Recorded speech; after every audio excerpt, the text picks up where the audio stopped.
Hola, ¿qué tal? Mi nombre es Janet de la Cruz Hernández. Mi matrícula es AL076431. Actualmente estoy cursando la materia de Derecho Laboral, en el cual como parte del proyecto integrador estaré respondiendo algunas preguntas. Como primera pregunta tenemos, ¿cuál es el fundamento jurídico del sindicato y cómo lo define la Ley Federal del Trabajo? Se define a un sindicato como una asociación de trabajadores a patrones, que fue constituida para el estudio y el mejoramiento y la defensa de sus respectivos intereses. Segunda pregunta, ¿cuáles son los requisitos legales que deben atenderse para la construcción de un sindicato? El primer punto sería estar conformado por 20 trabajadores en servicio activo. O sea, que quiere decir que se encuentren trabajando en ese momento. Copia del acta de la asamblea constitutiva que se realizó. Lista con el número, los nombres y los domicilios de los integrantes. También los patrones se tienen que incluir, así como las empresas o establecimientos en los que se prestan los servicios. Copia autorizada de los estatutos que fueron establecidos. Copia autorizada del acta de la asamblea en la que se eligió la directiva. Tercera pregunta, ¿qué beneficios y obligaciones tienen los trabajadores que pertenecen a un sindicato? Obtener prestaciones laborales mejores al resto de los otros trabajadores no sindicalizados, incremento del salario, más vacaciones, bonos de despensa o seguros de vida. También acceso a parques recreativos, los precios preferenciales en determinados comercios y paquetes vacacionales. Estos beneficios se consiguen mediante las negociaciones entre el directivo del sindicato y el patrón. Las obligaciones que los trabajadores tienen con su sindicato no están expresamente señaladas por la ley, pero es posible asumir que se limitan a dos cuestiones esenciales, las cuales son asistir a las asambleas y cumplir con el pago de las cuotas sindicales. Cuarta pregunta es, ¿a qué se le llama huelga y cuáles son los objetivos que persigue? La huelga es la interrupción de las actividades laborales convocadas por parte de los trabajadores. Los objetivos que tienen es hacer valer sus derechos en la empresa conforme a la ley, para mejorar las condiciones laborales y que el patrón responda a sus peticiones. Quinta pregunta, ¿qué requisitos debe de cumplir una huelga para que surta efectos legales? Los artículos 920 y 923 mencionan que los trabajadores establecerán de manera escrita a las peticiones en defensa de sus intereses.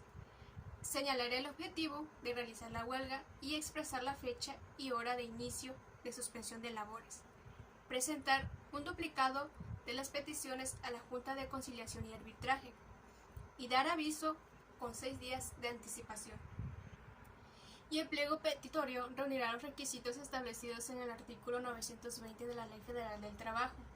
Esto para solicitar al patrón una respuesta a las solicitudes de los trabajadores en menos de 48 horas. Sexta pregunta, ¿qué tipos de trabajos especiales se contemplan en la Ley Federal del Trabajo y en qué consiste? El primero es trabajadores de los buques. Son individuos que elaboran en embarcaciones que ostentan la bandera mexicana, de tal manera que en esta categoría se incluyen al capitán y los marineros. Sus derechos son aplicables ya sea que se encuentre en el puerto o en alta mar, siempre y cuando su trabajo estén relacionados con la embarcación. El artículo 189 de la Ley Federal del Trabajo menciona que todo trabajador de un buque mexicano tiene que reunir estos requisitos, los cuales son ser mexicano por nacimiento, nunca adquirir otra nacionalidad y gozar de sus derechos civiles y políticos. El segundo es trabajadores de aeronáutica. Su labor se desempeña a bordo de las naves aeronáuticas que poseen matrícula mexicana, como los aviones, avionetas y los helicópteros, ya sean comerciales o privados. El artículo 216 menciona que los requisitos que deben de reunir son ser mexicano por nacimiento, nunca adquirir otra nacionalidad y gozar de sus derechos civiles y políticos. El 3 son los deportistas profesionales. Son las personas que practican un deporte y firmaron un contrato de trabajo con un club o una empresa para representarla a nivel profesional. El 4 sería los actores y músicos. Son personas que interpretan papeles, hacen canciones, hacen doblajes, locución o otros actos de entretenimiento, ya sean en teatros, cines, centros nocturnos, circos, programas de radio o televisión, salas de grabación o locales, donde se transmiten fotografías o reproducen su imagen, voz e interpretaciones. El 5 es los trabajadores del hogar, los cuales son aquellos que realizan las actividades de cuidado, aseo o asistencia del hogar, conforme al marco de una relación laboral que no aporte al empleador un beneficio económico y directo. Y el último son los trabajadores de restaurantes, bares y hoteles, que dada su naturaleza de su empleo reciben propinas que deben ser consideradas como parte de su salario. Estas son solo para los empleados. El patrón no obtiene comisión de ellas y debe proporcionar una alimentación saludable dentro del centro de trabajo. Como última pregunta tenemos, ¿cuáles son las autoridades laborales que existen en México y de qué se encarga cada uno?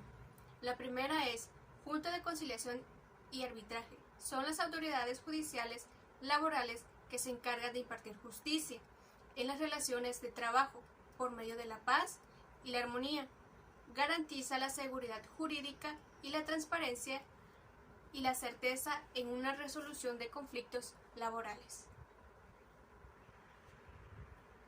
El 2 es la Procuraduría Federal de la Defensa del Trabajador. Esta se encarga de velar a los derechos de los obreros durante los procedimientos judiciales, en caso de que un trabajador no cuente con la representación de un abogado.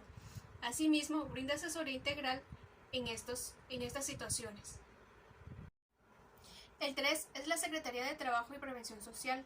Sus actividades son el establecimiento de políticas públicas para la promoción del empleo, la realización de estadísticas de empleabilidad en el país por zonas, ramas de la industria y nivel socioeconómico, así como el manejo de índices de desempleo y los tipos de trabajo que hay en una nación. Y el último es el Tribunal Federal de Conciliación y Arbitraje. Este surgió ante la necesidad de los problemas laborales de los servicios públicos. Este pertenece al Poder Ejecutivo, que significa que pertenece al gobierno, al igual que los trabajadores del Estado. Se encarga de administrar la justicia en distintas materias, solo que tiene el deber de impartir justicia en materia laboral con respecto a los servicios públicos. De mi parte es todo, agradezco la atención prestada. Hasta luego.